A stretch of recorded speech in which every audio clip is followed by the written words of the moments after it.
Peoples news వీక్షకులకి యావత్ ప్రజానీకానికి తెలియజేయడంగా మాజీ ముఖ్యమంత్రి జగన్మోహన్ రెడ్డికి అదానీ కేసులో ఉచ్చు బిగుసుకుంటున్నాడు.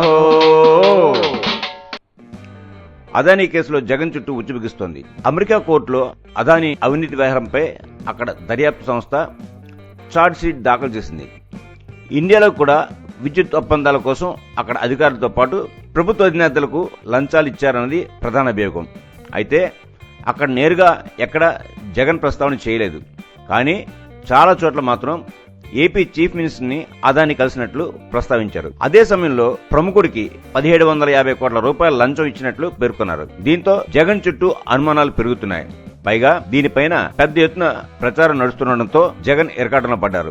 అయితే జగన్ పేరు ప్రస్తావనపై కూటమి ఆచితూచి స్పందిస్తోంది. కేంద్రంలో ఉన్న సంబంధాల కారణంగా అదానీ వివాదం పైన పెద్దగా స్పందించడం లేదు. కానీ జగన్ విషయంలో మాత్రం ఫిక్స్ చేయాలని భావిస్తున్నారు.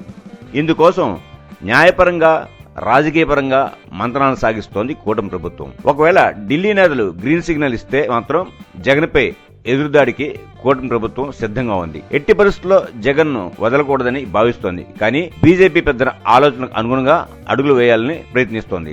ప్రధానంగా అదానీ ప్రస్తావన లేకుండా జగన్ అవినీతిని ఎలా ముందుకు తీసుకెళ్లాలి అన్న దానిపై విస్తృతంగా చర్చిస్తోంది. మా ఈ వీడియో మీకు నచ్చినట్లయితే మరిన్ని అప్డేట్స్ కోసం లైక్ చేయండి, షేర్ చేయండి, సబ్స్క్రైబ్ చేయండి.